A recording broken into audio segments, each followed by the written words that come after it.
Greetings to you this day. This is Michelle Strickland, and I'm coming to you today with my daily theology lesson. This is my lesson that I do for myself because I want to become a better principled person. I focus on the three major religious texts: the Bible, the Quran, and a Buddhist text that's called The Shape of Suffering, and it deals with dependent co-arising.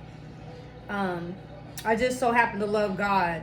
Choose God this day. The bad guys, they sin. The good guys, we sin. We all sin. It's whom you serve. You don't have to be perfect. You don't have to be perfect. No one is, But if you're going to struggle, with your situation with God on your side.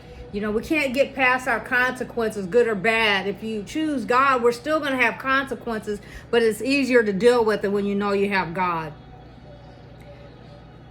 I'm back on the rotation of Shape of Suffering. For those of you who are just tuning in, I only read a little bit out of this Buddhist text because it's so complex. So I'm going to go ahead and get started. I'm not going to waste any time.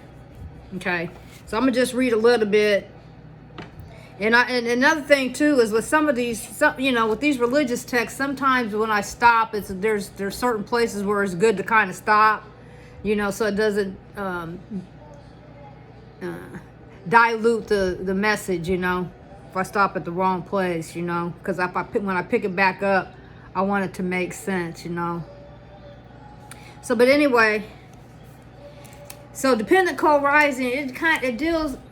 You have to go back in my other videos, but it discusses without no this, no there's no that, and every word we use and the way we put them together, it makes a difference, and and it affects everything, all of the different systems can be affected. So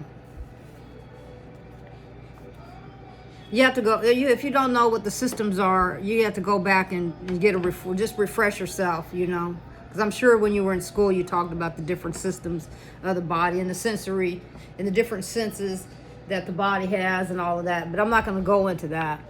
Okay, you can look it up. The second principle expressed connects two events in the present moment. When A is present, B exists. It's like when no this, without no this, or when there's this, there's that, or whatever, okay? When A is absent, B doesn't exist. This principle operates primarily on the level of subtle mind states persistently arising and passing away. One thing that I noticed about this Buddhist text, this dependent co-arising, it's similar, their principles are similar to when you're studying psychology, in college, it's kind of similar thinking, an example would be the way in which the process of each moment of attachment, aging, and death occurs simultaneously with the process of its taking birth. The Buddha stated that his ability to detect this level of casualty was a breakthrough of discernment, which suggests how difficult it is to perceive. Now, I had a problem sometimes discerning good from bad because I never wanted to see the bad in people, but that got me into a lot of problems, because I was so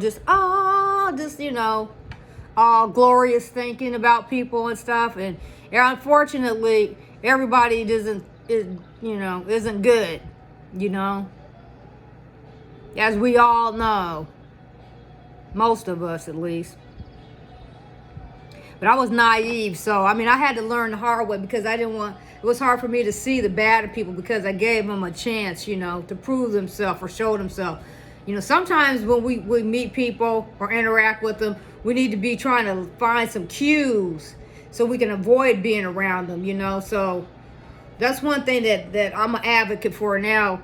Discernment is very important. And I think that's something that we need to teach people when they're little, to be looking and watching for people's behaviors and actions and what they say, and being real careful and cautious of them because everybody's motives aren't correct, And that's sad when you got to be on guard like that. Anyway, let me finish this up. The Buddha stated that his ability to detect this level of casualty was breakthrough or discernment, which suggests how difficult it is to perceive. Yeah, and sometimes it's hard for us to see through people. It takes time. Sometimes you got to watch them for a while to see what they're really about. Nevertheless, the principle can be readily observed in the relation between contact and feeling.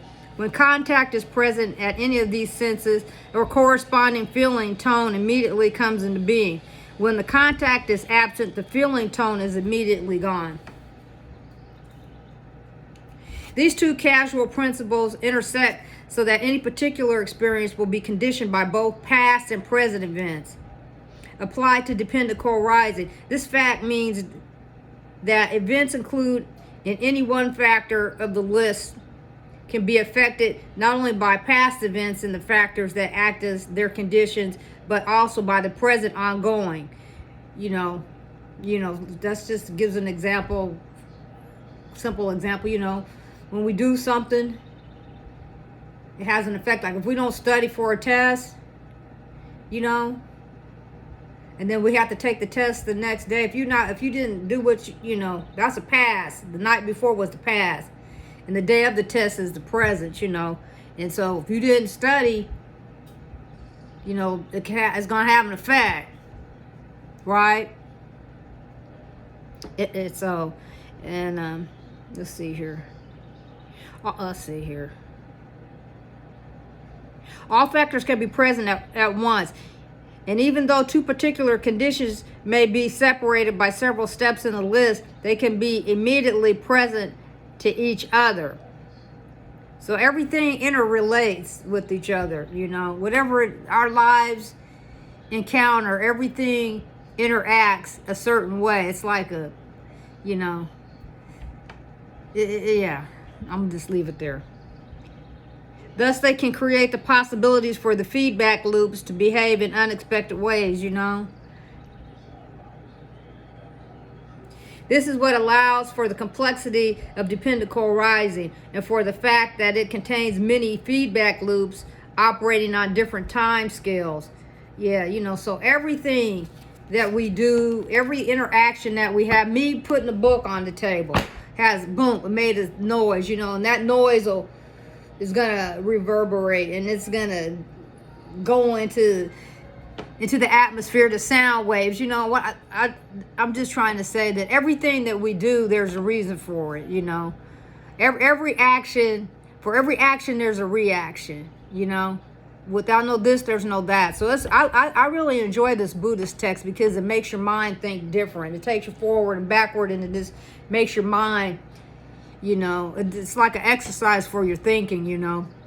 It's very complex, and like I said, I only read a little bit of it because it's for my daily meditation. But it's important to be reminded, that without no this, there's no that. So for every action, there's a reaction, and how will. So anyway, have a good day.